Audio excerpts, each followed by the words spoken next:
So welcome back.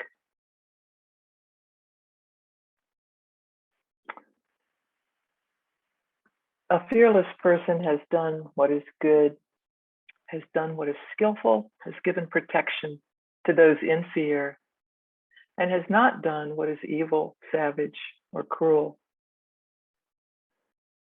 Here's a short poem related to tonight's talk about the gift of non-fear. And it's written, by the way, by the same person, actually part of a duo who sang that chant to Nisara, and Kittisaro sang the chant tonight. And this poem is from Nisara. Do not worry about tomorrow, for see how this day unfolded without the need of fear. Look again at all that supports you: breath, sun, friend, and aspiration. And offer your life instead in formless, quiet prayer. Do not worry about tomorrow, for see how this day unfolded without the need of fear. Look again at all that supports you: breath, sun, friend, and aspiration.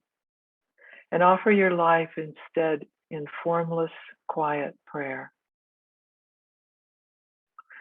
That's a pretty tall order for most of us.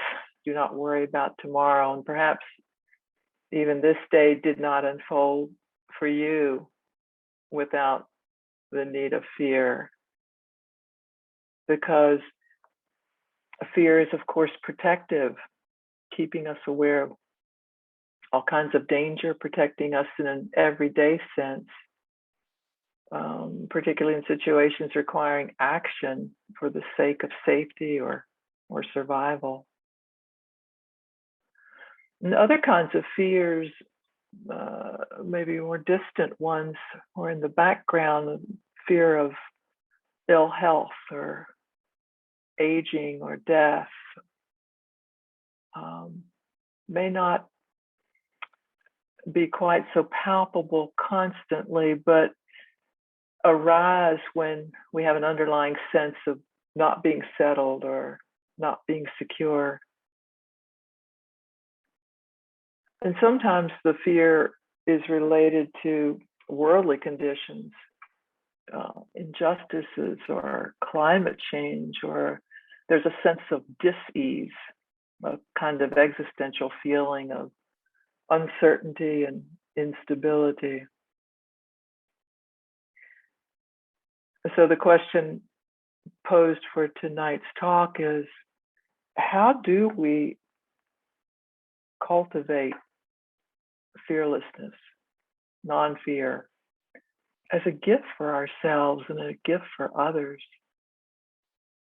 And so I thought tonight we could take a look at some teachings and practices that support this cultivation of fearlessness.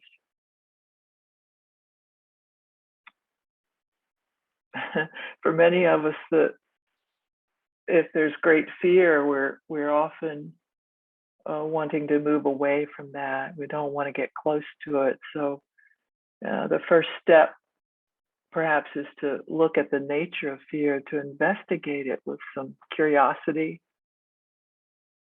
And it's interesting, in Buddhist texts, the topic of fear doesn't tend to be treated separately, largely because there are so many different kinds of fear. I think the thinking here is, if you want to understand your fears, you have to understand what underlies them. Fear is not a single solid thing necessarily, but often a compound of different factors or emotions. And if we look closely, we often see that fear stems from greed, wanting something, or not wanting something that we do have. Sometimes the fear is dependent on aversion. And another part of the fear might be rooted in delusion of some sort. So to give some examples, if there's greed for something tangible, maybe a job or a relationship, there's the fear of not getting it, or the fear that once I have it, I'll lose it or in some way be deprived of it. Maybe we're afraid of certain things happening in the future. I mentioned illness or death, where we know it's going to hurt and we're going to suffer. And in this case, aversion is a large part of our fear. And then there's the whole area of delusion, what we don't know, the great unknown out there. Fear from delusion could range anywhere from fear of a strange place or a person to existential angst. Maybe it's a sense that something's required of you and you don't quite know what it is. And it's important to acknowledge here that extreme fear, maybe as a result of trauma, for example, may require professional support in working with this level of fear. And when you can, turn towards fear and allow the fear a kind of shaky tenderness, we can begin to ask some questions. What is fear? This fear particularly, what sparked it? What's being threatened? And what might I discover? So sometimes in doing this kind of investigation, we can clear up some confusion about fear and discover that maybe it's not something that's mine, but rather a feeling that's arisen here and now.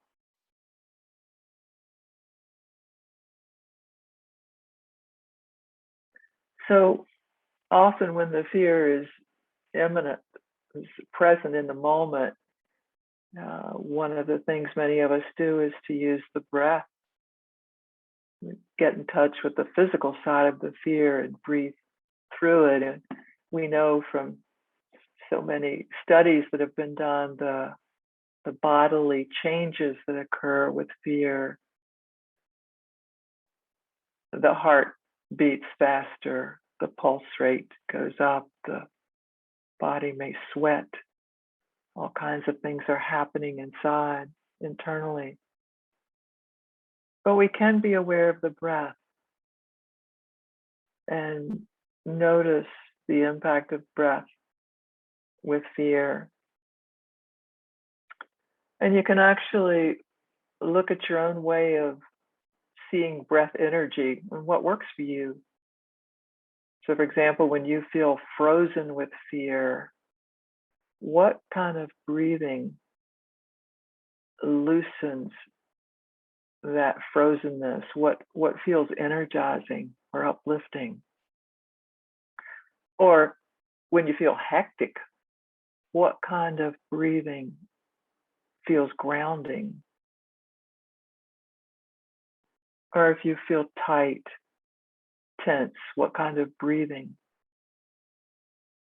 relaxes the body?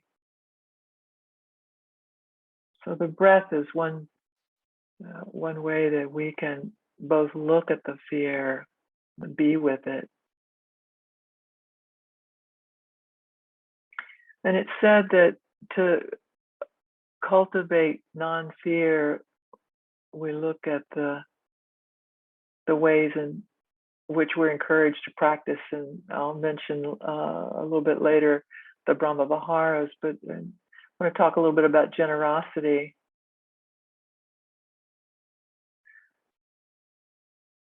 Because when we're generous, when we give, we put ourselves in a position of wealth. Unlike fear, which tends to arise from a sense of dearth, of lack.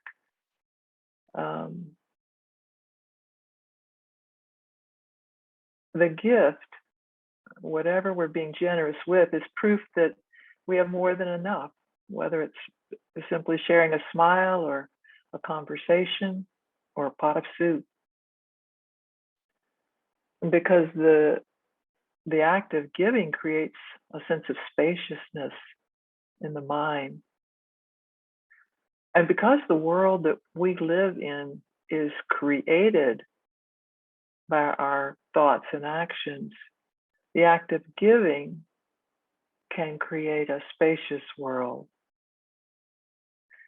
So then fear no longer occupies a narrow, constricted space, and it might even be dispelled, or at least it'll have a lot of room to roam with generosity.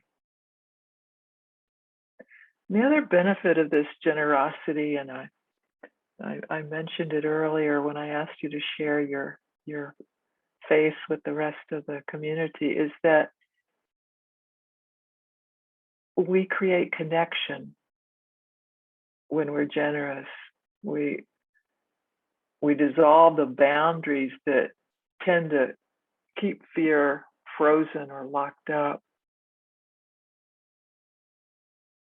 And the spacious mind, the one that has no regrets or denial over past actions, is the mind of someone who realizes that true happiness doesn't see a dichotomy between my well-being and your well-being. And by being generous, not only with material things, but with time, with energy, with forgiveness, with a willingness to be fair, to be just, we strengthen connection.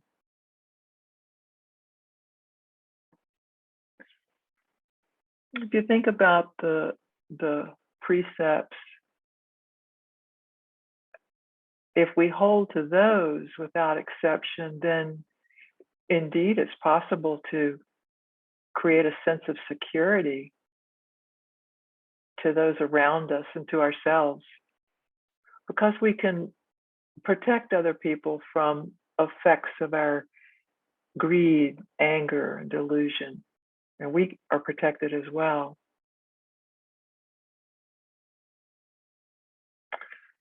So this requires intention. And what we know is that the present moment is not just something that's given, we're participating in it. An element of our intention is shaping this moment. So we might ask, what's the intention right now? If fear is here, we might turn to the fear and ask, what's this fear actually saying? So, for example, if there's pain somewhere in the body, you check it out and see if the way you're breathing is actually maintaining the fear, maintaining the pain. Your fear might be that the pain is going to spread. So it might make you build a little shell of tension around that pain. And while that shell of tension may keep the pain from spreading in that moment, it also keeps it in existence. So just to notice, what's the intention now? Because the present moment is shaped by intention.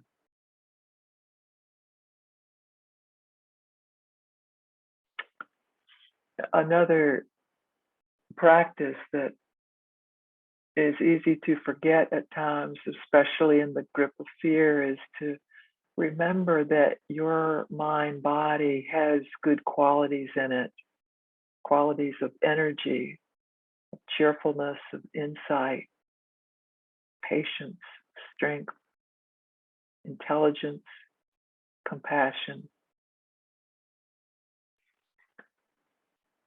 So you might just recall which one of those, which quality might act now as a seed for you to dispel fear.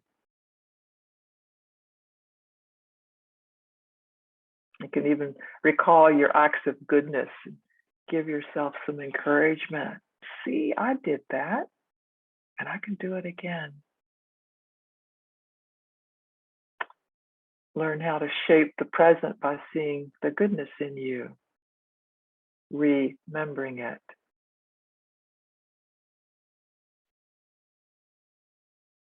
For many of us, another useful strategy is words or images that support our intentions, our practice, our awareness.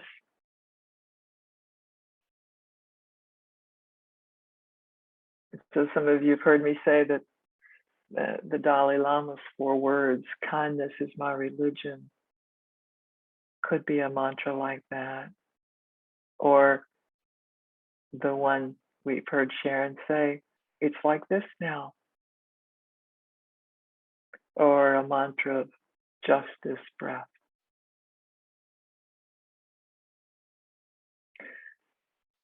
Sometimes it's helpful to engage in a movement or a particular gesture of the body, maybe drawing up the torso, releasing the shoulders, or smiling with the eyes. The Buddha is often depicted with a gesture of a raised right hand, the palm facing out. And this gesture connotes reassurance and safety. And in some traditions, it accords divine protection and bliss. So this gesture represents protection or peace, benevolence, the dispelling of fear. So you might play with this, the right palm up, facing outward, dispelling fear, and turning the palm and placing it on the heart, nourishing compassion. So for many, there is strength and support from using a gesture as a way to remember what's true. Here's a story about fearlessness from some time ago. A fierce and terrifying band of samurai were riding through the countryside, bringing fear and harm wherever they went. As they were approaching one particular town, all the monks in the town's monastery fled, except for the abbot. When the band of warriors entered the monastery, they found the abbot sitting at the front of the shrine room in perfect posture, maybe with his hand up. The fierce leader took out his sword and said, "Don't you know who I am? Don't you know that I'm the sort of person who could run you through with my sword without batting an eye?"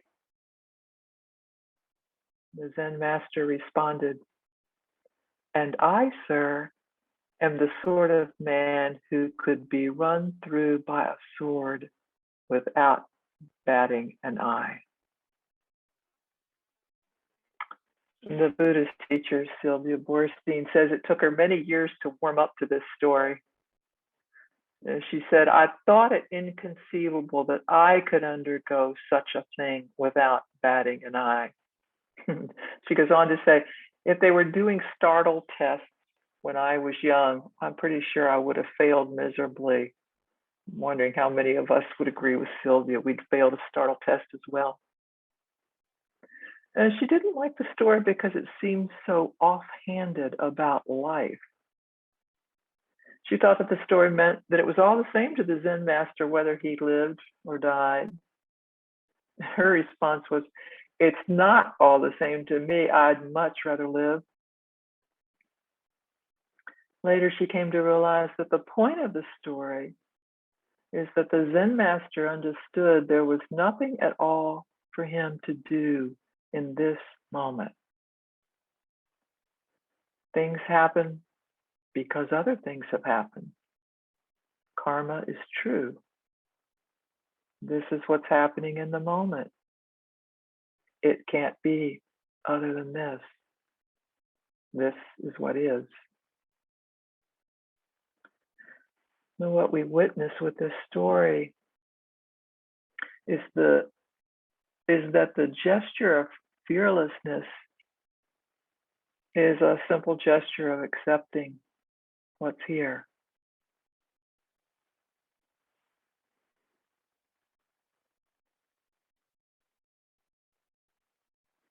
The giving of non-fear means acting in such a way that neither I nor other beings will have any cause to fear. And this is another name for the practice of the four Brahma Viharas, the practices of loving kindness, compassion, sympathetic joy, and equanimity. Well, fearlessness can come from benevolence and from goodwill in the face of whatever oppresses you, makes you afraid.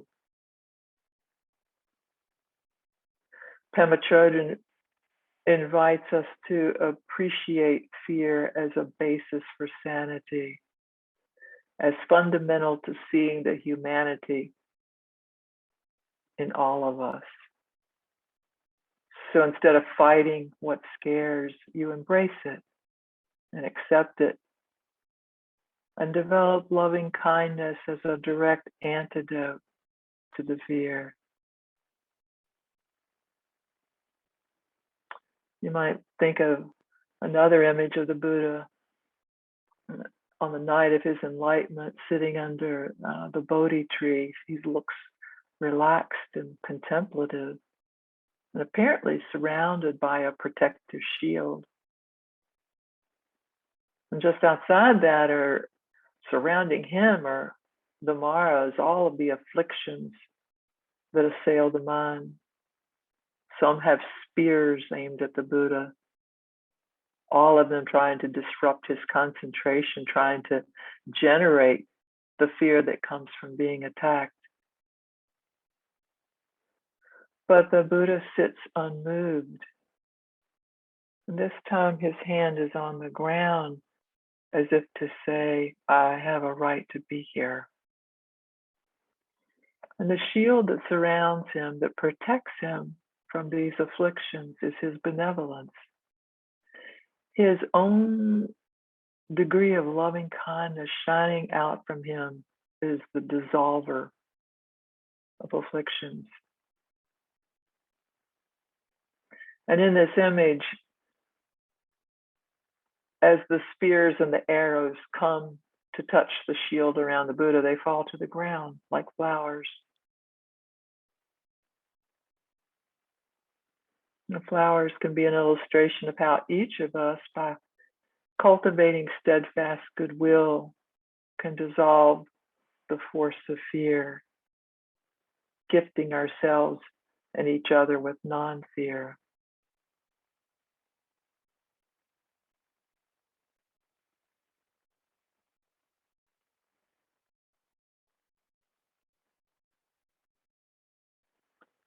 And someone has written, when I let go of my mental map of the world, the way I perceive things, with certain expectations and assumptions, when I let go of that, the filter of expectations thins just a bit.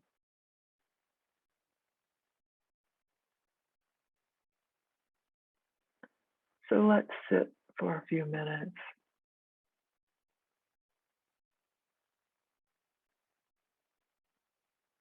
letting the filter of expectation thin just a bit.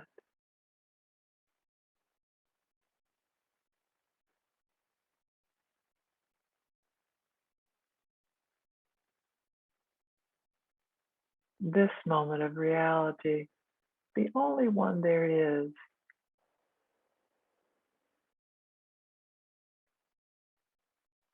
free from a narrative about me or my life, right or wrong, gain or loss.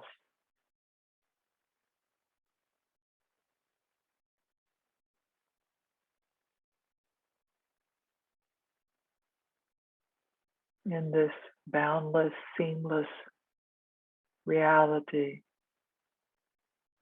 the joys and sorrows of life are like the rising and the setting of the sun,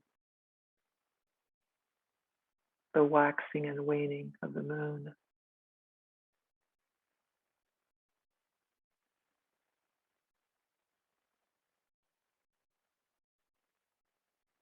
Grief is only what love looks like in the face of loss.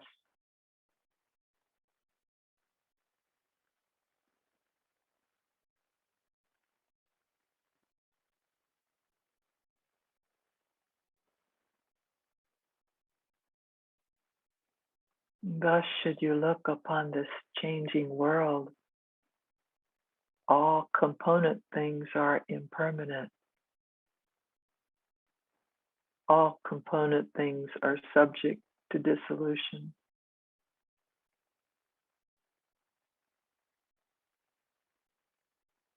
See all of this world as a star at dawn,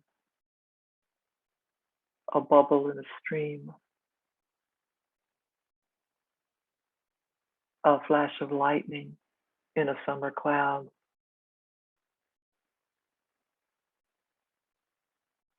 a flickering lamp, a phantom, a dream.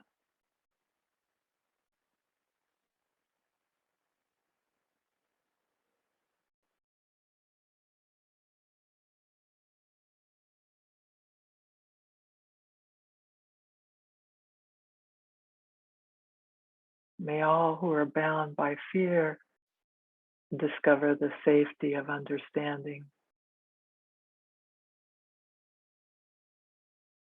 May all who are weighed down by grief be given over to the joy of being.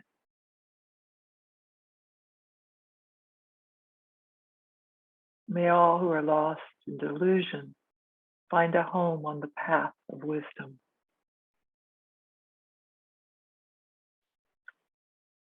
May all beings everywhere delight in whale song, bird song, and blue sky.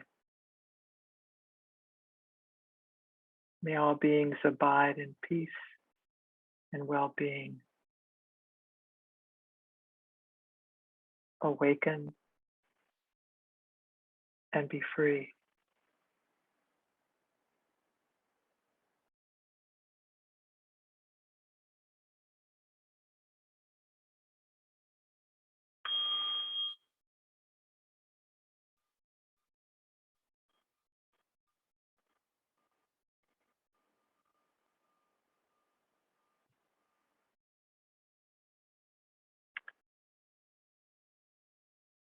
Thank you for being here tonight, for your presence, for your practice.